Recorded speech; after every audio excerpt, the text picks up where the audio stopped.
अब next question देखते हैं क्या कह रहा है। एक क्वेश्चन बनाते हैं, मशीन का ही ये क्वेश्चन है। तो क्वेश्चन में क्या दिया, in a certain weight lifted machine, एक लिफ्टेड मशीन है, a weight of 1 kilonewton is lifted by an effort of 25 newton while the weight moves up by 100 mm, then point of application of effort moves by 8 meter. Find the mechanical advantage, velocity ratio and efficiency of the machine. तो हम आपको क्या बताए थे कि machine का जो problem है बहुत ही इजी आता है, बस आपको क्या देखना है, लैंग्वेज पे पकड़ में आना चाहिए, मतलब लैंग्वेज पे पकड़ होना चाहिए। दूसरी बात कि आपको क्या होना चाहिए, फार्मूला याद होना चाहिए। अगर ये दो चीज़ आपका कमांड है तो मशीन का पूरा प्रॉब्लम बनेगा। ठीक, तो हम यहाँ क्वेश्चन कह क्या रहा है कि एक लिफ्टेड मशीन है, ठीक, और वो कह रहा है कि वो 1 किलोन्यूटन का वेट लिफ्ट करता है। 1 किलोन्यूटन का वेट लिफ्ट करता है कब, जब अपन एफर्ट लगाते हैं 25 न्यूटन। मतलब क्या कि वेट जो है 1 किलोन्यूटन का मतलब क्या, 1000 न्यूटन हो गया। 1000 न्यूटन का वेट ये क्या करता है, लिफ्ट करता है कब, जब अपन 25 न्यूटन का एफर्ट लगाते हैं। While the weight moves by, तो जब वेट मूव्स बाय 100 mm, तो वेट मूव्स बाय 100 mm, इसका मतलब x बराबर दे रखा है कितना, 100 mm। इसको क्या कर लेना, मीटर में कन्वर्ट कर लेना है। तो मीटर में कन्वर्ट करेंगे तो क्या करेंगे, 1000 से भागा दे देंगे, तो ये कितना हो जाएगा, 0.1 हो जाएगा मीटर। उसके बाद यहाँ दिया है पॉइंट ऑफ एप्लीकेशन एफर्ट, क्या दिया, point of application of effort moves bye, मतलब क्या कि ये दे रखा है y इक्वल टू कितना, यहाँ देखिए y इक्वल टू कितना दे रखा है, 8 मीटर दे रखा है। ठीक, तो आपसे पूछ रहा है मैकेनिकल एडवांटेज। मैकेनिकल एडवांटेज क्या होता है, तो मैकेनिकल एडवांटेज जो है वो रेशियो होता है। किस चीज़ का रेशियो होता है, तो हम बताए थे वो रेशियो होता है W/P। इसको याद कैसे करना है, P जहाँ मेरा क्या था, एफर्ट था, और W क्या था, वेट था। करा इसको याद कैसे करना कि अगर किसी भी चीज़ पर अपन क्या करते हैं, एफर्ट लगाते हैं, तो वो क्या करेगा, अगर मशीन एफर्ट लगाता है तो वो कुछ ना कुछ क्या करेगा, वेट लिफ्ट करेगा, अगर वो लिफ्टिंग मशीन है। तो ये मैकेनिकल एडवांटेज का फार्मूला होगा W/P।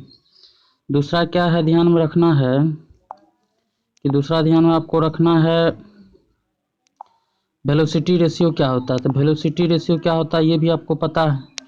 तो वेलोसिटी रेशियो जो है, वेलोसिटी रेशियो क्या होता है, तो वेलोसिटी रेशियो जो है उसको अपन रिप्रेजेंट करते हैं किससे, VR से। और ये velocity ratio VR equal to जो होता है वो क्या होता है, y/x होता है। क्या होता है, y/x होता है। तो y का वैल्यू दिया हुआ क्वेश्चन में, x का वैल्यू दिया है, इसका मतलब क्या, वेलोसिटी रेशियो भी निकल जाएगा। नेक्स्ट क्या दिया हुआ है, आपको क्या मालूम होना चाहिए कि इफ़िशियंसी, मैकेनिकल एडवांटेज और वेलोसिटी रेशियो के बीच में रिलेशन क्या है, और इसका हम डेरिवेशन भी बता चुके हैं। तो आपको मालूम होना चाहिए कि मैकेनिकल, ये जो मैकेनिकल एडवांटेज जिसको अपन ईटा से रिप्रेजेंट करते हैं वो क्या होता है, MA/VR। मतलब MA मतलब क्या, मैकेनिकल एडवांटेज, और वेलोसिटी रेशियो का जो रेशियो होता है उसी को अपन क्या कहते हैं, इफिशियंसी कहते हैं। और हम ये भी बताए थे कि अगर ये आइडियल मशीन होगा तो इफिशियंसी 100%, और 100% का मतलब क्या, इसको अगर फ्रैक्शन में कन्वर्ट करेंगे तो ये इफिशियंसी, ये कितना हो जाएगा, इफिशियंसी 1। तो अगर इस 1 से VR को मल्टीप्लाई करेंगे तो VR हो जाएगा, VR इक्वल टू MA। मतलब क्या कि आइडियल मशीन या परफेक्ट मशीन के केस में क्या होता है, MA जो है VR के बराबर होता है। इसका मतलब क्या कि इफिशियंसी अगर 100% है, तो हम बताए थे कि जितना आप इनपुट दे रहे हैं वो पूरा का पूरा इनपुट किस चीज़ में कन्वर्ट हो जाता है, आउटपुट में। मतलब क्या कि मशीन में किसी भी टाइप का फ्रिक्शन नहीं है।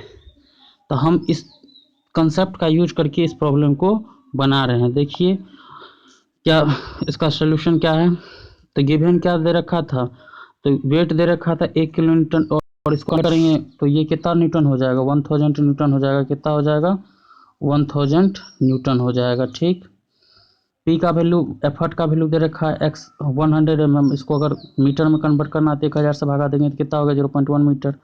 y का वैल्यू कितना दे रखा है, 8 मीटर। और हम जानते हैं कि MA बराबर क्या होता है, W/P। तो W का वैल्यू दे रखा है 1000 न्यूटन, पी का वैल्यू कितना दे रखा है 25 न्यूटन। तो अगर इसका कैलकुलेशन करेंगे तो ये कितना आ गया 40।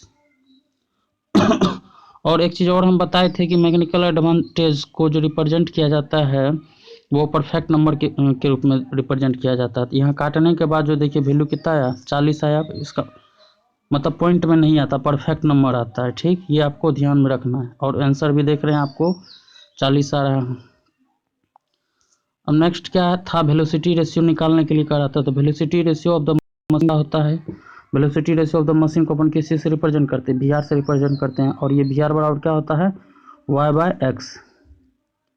और y क्या होता है ये भी आपको पता है, x क्या है ये भी पता है। अगर नहीं पता है तो पीछे का वीडियो देखिए, पूरा का पूरा क्रिस्टल क्लियर हो जाएगा। ठीक, तो y दे रखा था क्वेश्चन में कितना 8 था, x कितना दे रखा था 0.1 दे रखा था। तो इसका अगर 8 में 0.1 से भागा देंगे तो कितना हो गया 80 आ गया। तो आप यहाँ देख रहे हैं कि वेलोसिटी रेशियो भी जो है वो क्या होता है परफेक्ट नंबर होता है। और आंसर भी परफेक्ट नंबर आया है।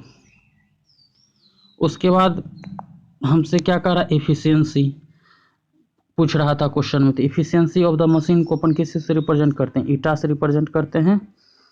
ठीक, और ये ईटा इक्वल टू क्या होता है ma/v/r, क्योंकि हम बताए थे इफिशियंसी, मैकेनिकल एडवांटेज और वेलोसिटी रेशियो के बीच में रिलेशन।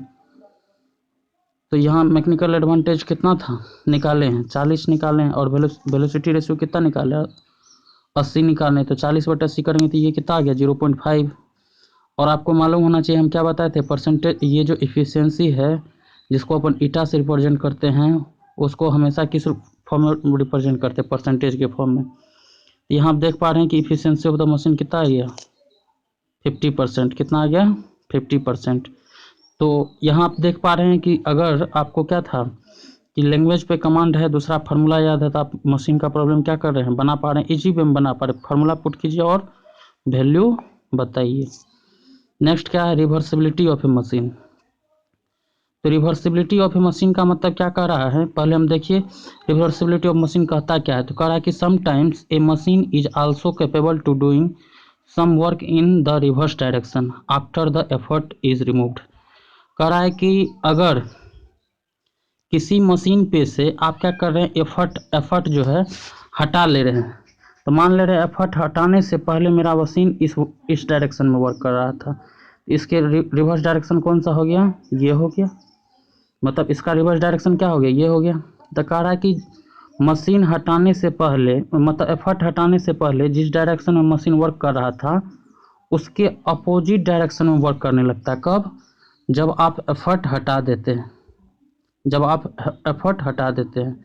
अगर ऐसा कोई भी मशीन कर रहा है तब उस केस में उस मशीन को अपन क्या कहते हैं, रिवर्सिबल मशीन कहते हैं। क्या कहते हैं, रिवर्सिबल मशीन कहते हैं। और उसके इस एक्शन को जो है क्या कहते हैं, रिवर्सिबिलिटी ऑफ मशीन। और उसके एक्शन को क्या कहते हैं, रिवर्सिबिलिटी ऑफ मशीन। तो आपको रिवर्सिबिलिटी ऑफ ए मशीन भी समझ में आ गया होगा। अब क्या है कि condition for reversibility of a machine, किस कंडीशन में हम कह सकते हैं कि कोई भी मशीन रिवर्सिबल है या नॉन रिवर्सिबल है। तो इसको चेक करने के लिए सबसे पहला हम क्या निकालते हैं, इफ़िशियंसी निकालते हैं। क्या निकालते हैं, इफ़िशियंसी निकालते हैं। तो इससे उस इफ़िशियंसी से पहले अगर यहाँ जो लिखा हो उसको देखते हैं क्या कर रहा है। तो condition for the reversibility of a machine में क्या दिया है, consider a reversible machine whose condition for the reversibility is required to be found out. करा जिस मशीन का आपको रिवर्सिबिलिटी फाइंड आउट करना है उसका हम क्या करते हैं, यहाँ देखिए दिया consider reversible machine whose condition for the reversibility is required to be found out. तो लेट मान लेते हैं कि उस रिवर्सिबल मशीन के द्वारा जो लोड लिफ्ट किया जाता है उसको अपन किस चीज़ से रिप्रेजेंट कर रहे हैं, डब्लू से रिप्रेजेंट कर रहे हैं। किस चीज़ से रिप्रेजेंट करते हैं, डब्लू से। और यहाँ जो एफर्ट लगा रहा है उस लोड को उठाने के लिए, मतलब डब्लू वेट के लोड को उठाने के लिए जो आप एफर्ट लगा रहे हैं उसको अपन क्या कहते हैं, किस चीज़ से रिप्रेजेंट करते हैं, पी से रिप्रेजेंट करते हैं। और वाई आपको मालूम है, वाई क्या है, distance moved by the effort. हम हैंड पंप में बताए थे distance moved by the effort Y. और एक्स क्या है, distance moved by the, X क्या है, distance moved by the load. और हम जानते हैं we know that the input of a machine क्या होता है, इनपुट ऑफ ए मशीन आपको पता होगा क्या होता है, पी इंटू वाई होता है। और आउटपुट ऑफ ए मशीन हम बता चुके हैं, वो भी क्या होता है, डब्ल्यू इंटू एक्स होता है। मतलब कितना वेट और कितना वेट को कितना दूरी तक उठाया, उस दोनों का प्रोडक्ट जो है हमको आउटपुट बताता है, आउटपुट ऑफ द मशीन। और कितना एफर्ट लगा है और वो एफर्ट कहाँ तक मूव करके गया, उस दोनों चीज़ के प्रोडक्ट हमको क्या बताता है, input of the machine. Input of the machine क्या होता है, हम बताए थे इनपुट ऑफ द मशीन का मतलब क्या, work done on the machine. और आउटपुट ऑफ द मशीन क्या बताए थे, work done by the machine. ये हम पिछले वाले वीडियो में बता चुके हैं। तो वही हम यहाँ क्या कर रहे हैं, लिख रहे हैं, और इसी के सहायता से हम क्या करेंगे कि रिवर्सिबिलिटी चेक करेंगे। तो आप यहाँ देखिए, इनपुट ऑफ ए मशीन निकाल लिए P into Y, output of a machine क्या हो गया, डब्ल्यू इंटू एक्स। और we also know that machine fraction, machine fraction का मतलब क्या है कि इनपुट माइनस आउटपुट। आप अगर ध्यान से सुने तो फिर से हम बता रहे हैं, देखिए कह रहा है कि हम जो है एफर्ट लगाए इतना और लोड उठा रहे हैं बस इतना, ठीक। मान लें एफर्ट लगा रहे हैं 10 न्यूटन का और लोड उठा रहे हैं 5 न्यूटन का, ठीक। तो ये जो आप 5 न्यूटन का लोड उठा रहे हैं, तो ये पूरा का पूरा एफर्ट ऐसा तो नहीं है कि 5 न्यूटन को उठाने के लिए लग रहा होगा। ऐसा भी हो सकता है अगर उस मशीन में क्या हो, फ्रिक्शन हो, तो पहले फ्रिक्शन में मेरा एफर्ट क्या होगा, जाया होगा, बर्बाद होगा, उसके बाद ये लोड लिफ्ट होगा। तो मतलब क्या कि अगर आप जितना इनपुट दे रहे हैं उसमें से अगर आउटपुट को घटा देंगे तो हमको क्या पता चल जाएगा, मशीन का फ्रिक्शन पता चल जाएगा। और ये मशीन का फ्रिक्शन जो है वो क्या हो गया, इनपुट हमको पता है क्या है, इनपुट क्या है, यहाँ देखिए P इंटू वाई, और आउटपुट क्या है, W इंटू एक्स। मतलब क्या कि P इंटू वाई में से अगर W इंटू एक्स को घटा देंगे तो हमको मशीन का फ्रिक्शन पता चल जाएगा। मतलब कितना एफर्ट जो है वो जाया हो चुका है मशीन के फ्रिक्शन में, ये हमको पता चल गया। और एजम्पशन देखिए क्या लिखा है, एजम्पशन में क्या है, in reversible machine output of the machine should be more than the machine friction. ये क्या है, एजम्पशन है, मतलब इसको ड्राइव करने के लिए आपको मालूम होना चाहिए। इस मान्यता को मान करके क्या किया है, रिवर्सिबिलिटी को चेक किया गया है। तो क्या कर रहा है, in reversible machine output of the machine, output of the machine मतलब क्या, यहाँ देखिए W इंटू एक्स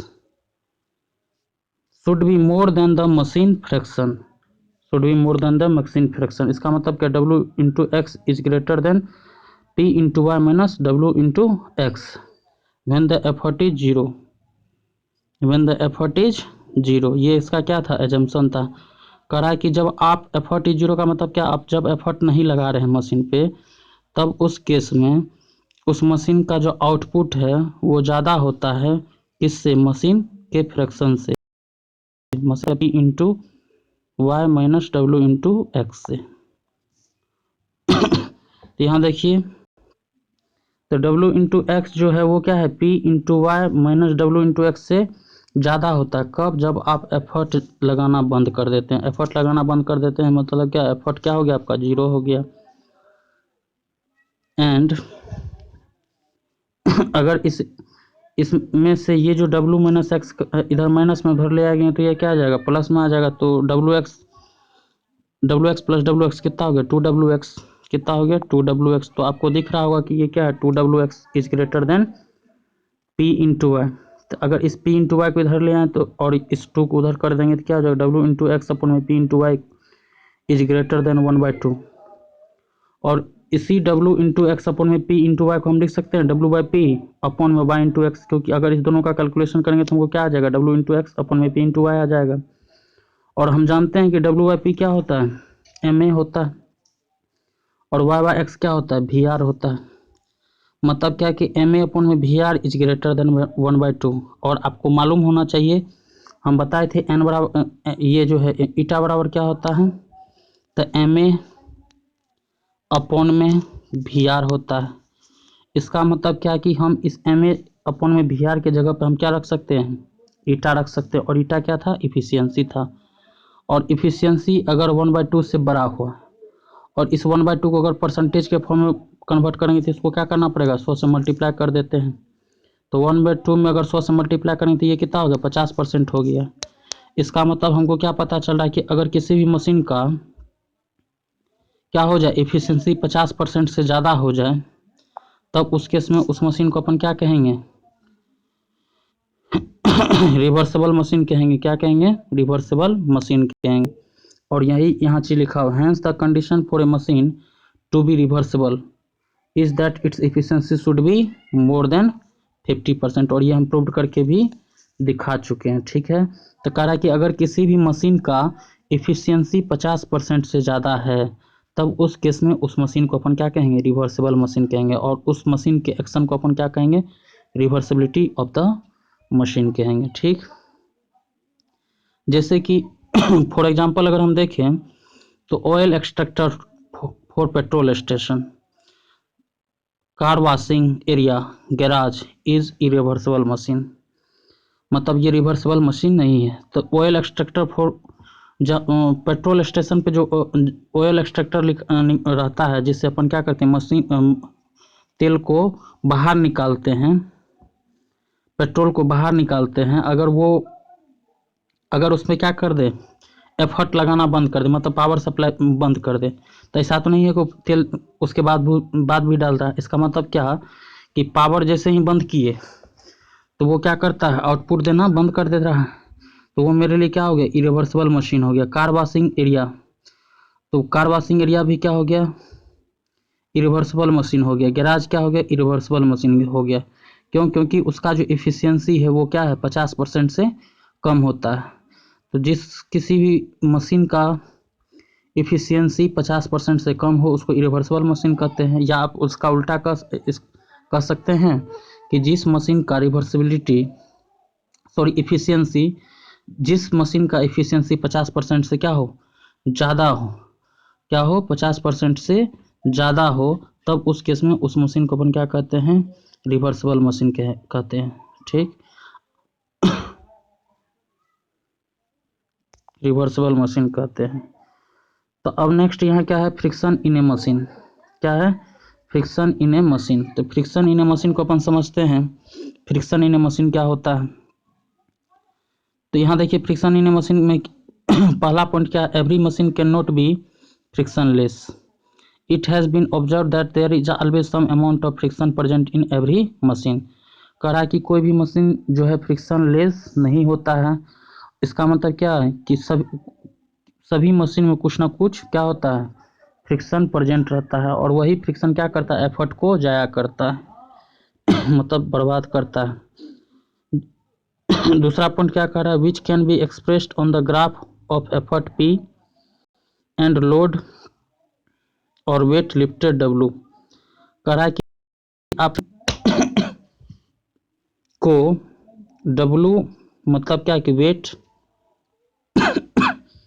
और एफर्ट का मतलब क्या, पी, इस दोनों के ग्राफ के सहायता से आप क्या कर सकते हैं, इस दोनों के ग्राफ के सहायता से आप क्या कर सकते हैं, किसी भी मशीन का फ्रिक्शन निकाल सकते हैं। क्या कर सकते हैं, किसी भी मशीन का फ्रिक्शन निकाल सकते हैं। तो आप यहाँ देखिए नेक्स्ट पॉइंट क्या कर रहा है, if we recorded the various values of effort. कह रहा है कि if we recorded the various values of effort required to raise the corresponding load or weights and plot a graph between effort and load, we shall obtain a straight line BC, जो कि आपको दिख रहा होगा। ये क्या है, एक स्ट्रेट लाइन BC है, एज शोन इन फिगर, आपको दिख रहा है। तो आप यहाँ देखिए हम क्या किए हैं, यहाँ जो है एफर्ट, आप यहाँ देखिए हम यहाँ क्या किए हैं, इस एफर्ट जो है, एफर्ट और वेट के बीच में, वेट लिफ्टेड के बीच में हम क्या किए हैं, ग्राफ खींचे। तो आप ये भी पूछ सकते हैं कि सर ये जो आप वेट लिफ्टेड हैं उसको आप एक्स कोऑर्डिनेट पे रख रहे हैं, एक्स पे रख रहे हैं और इसको वाई पे रख रहे हैं। क्यों, क्योंकि आपको मालूम होना चाहिए कि एक्स पे उसी वैल्यू को रखा जाता है जिसका आपको मान मालूम है। तो आप कितना वेट उठा रहे हैं ये तो पता है, बट आप उसके लिए कितना एफर्ट लगा रहे हैं वो हमको पता नहीं रहता। तो जो अननोन क्वांटिटी रहता है उसको वाई एक्सिस पे रखते हैं और जो नॉन क्वांटिटी रहता है उसको अपन किस पे रखते हैं, एक्स एक्सिस पे रखते हैं। तो ये ध्यान में आ गया। और कह रहा है कि आप यहाँ देखिए, कह रहा है कि अगर डिफरेंट एफर्ट वैल्यूज के लिए डिफरेंट, मतलब कि किसी, मान लेते हैं कि एक 10 है, 11 है, 12 है, 13 है, 14 है, ठीक। कह रहा इस 10 न्यूटन वेट को लिफ्टेड करने के लिए आपको जो चाहिए पावर, इसको हम फिर से बता रहे हैं। देखिए, मान लेते हैं ये 10, 11, 12, 13 है, ठीक। कह रहा कि 10 न्यूटन वेट को लिफ्टेड करने के लिए जो आप एफर्ट लगा रहे हैं वो लगा रहे हैं 5। 11 न्यूटन के वेट को लिफ्टेड करने के लिए जो आप एफर्ट लगा रहे हैं 7। 12 न्यूटन एफर्ट को अगर लिफ्टेड कराने के लिए आप लगा रहे हैं 7। और 13 न्यूटन वेट को लिफ्टेड कराने के लिए आप अगर एफर्ट लगा रहे हैं 8, ठीक। तो कह रहा है कि इस एफर्ट पे आप कितना वेट उठा रहे हैं, अगर इसका क्या करिए, ग्राफ खींचिएगा तो आपको क्या मिलेगा, एक स्ट्रेट लाइन मिलेगा जो कि आपको यहाँ दिख रहा हो, ठीक। और ये भी हम बता चुके हैं कि इस एफर्ट को वाई डायरेक्शन पे क्यों रखते हैं और वेट लिफ्टेड को अपन एक्स डायरेक्शन में क्यों लिखते हैं। तो ध्यान रहे कि वाई एक्सिस पे उसी क्वांटिटी को रखते हैं जिसका वैल्यू हमको नॉन है। आप कितना एफर्ट लगा रहे हैं ये आप अननोन है। जैसे कि अगर हैंड पंप पे आप कितना वेट लगा रहे हैं, एफर्ट लगा रहे हैं, ये तो आप मेजर नहीं कर सकते, बट कितना पानी निकला वो उसका अगर वेट हमको कर लेते ये हमको पता चल जाएगा। तो ये ध्यान रखें कि वाई एक्सिस पे उस क्वांटिटी को रखते हैं जो अननोन है और एक्स एक्सिस पे उसको रखते हैं जिसका वैल्यू क्या हो, नॉन है। अब यहाँ देखिए, एक चीज आपको दिख रहा होगा, ये पोर्शन को देखिए। तो ग्राफ की इस पोर्शन से आपको क्या पता चल रहा है, मान लेते इसको अगर नंबरिंग करें 1, और ये हो गया 2, और ये हो गया 3, और ये हो गया 4। 4 के बाद अगर आप एफर्ट लगा रहे हैं 5 या 6, 7 के लिए, तब ये क्या हो रहा है, लोड लिफ्टेड हो रहा है। मतलब क्या कि जब तक आप एफर्ट जो है 3 तक लगा रहे थे तब तक लोड उठना स्टार्ट नहीं हुआ था। क्यों? क्योंकि देखिए ये 0 है, लोड क्या है यहाँ 0 हो गया, मतलब वेट कितना हो गया, मतलब लोड या कह ले वेट जो है, जब तक अपन 1 2 3 लगा रहे थे तब तक भी वेट क्या था, 0 था। मतलब क्या वेट 0 था, मतलब कि वो लिफ्ट कर ही नहीं रहा था, वेट को ऊपर उठा ही नहीं रहा था। जैसे ही 3 से ऊपर किए तो ये वेट को उठाना स्टार्ट कर दिया। तो आप ये जो 1 से 3 तक एफर्ट लगाएं वो कहाँ लॉस हो रहा है, तो उस मशीन के फ्रिक्शन के कारण से आपका एफर्ट लॉस हो रहा है। तो अगर यहाँ से देखिए तो इसका मतलब ये क्या हो गया, ये क्या हो गया, मेरा मशीन का फ्रिक्शन हो गया, फ्रिक्शन हो गया जो कि लॉस हो गया। तो इतना एफर्ट जो है आपका जो लॉस हुआ है, इतना एफर्ट जो आपका लॉस हुआ वो किस में हुआ, मशीन के फ्रिक्शन में हुआ। मतलब क्या कि उस मशीन के फ्रिक्शन को ओवरकम करने में इतना एफर्ट आपका क्या हुआ, बर्बाद हुआ। उसके बाद जो आप एफर्ट लगा रहे हैं उसी का यूज वेट को लिफ्ट करने में लग रहा है। तो ये आपको समझ में आ गया होगा। नेक्स्ट पॉइंट क्या है, इन द एबव, जो भी हम बताएं वही लिखा हुआ देखिए। In the above graph that the intercept A B represent the amount of friction present in the machine. मतलब ये जो है आपको जो ये जो दिख रहा है, ये ये ए मान लेते हैं, ये बी मान लेते हैं और ये सी मान लेते हैं। तो ये जो है, ये इतना जो आपका एफर्ट जो बर्बाद हो रहा है वो किस चीज़ में हो रहा है, मशीन के फ्रिक्शन को ओवरकम करने में लग रहा है। और यही हम लिखे हैं यहाँ देखिए, in the above graph the intercept A B represent the amount of friction present in the machine. Now next point क्या, now consider a lifting machine having some amount of friction. Let P क्या है, actual effort, P क्या है, actual effort considering the machine friction required to lift a weight. P dash क्या है, ideal effort neglecting the machine friction required to be the same wait. W क्या है, actual weight concentrating machine friction lifted by an effort, lifted by an effort.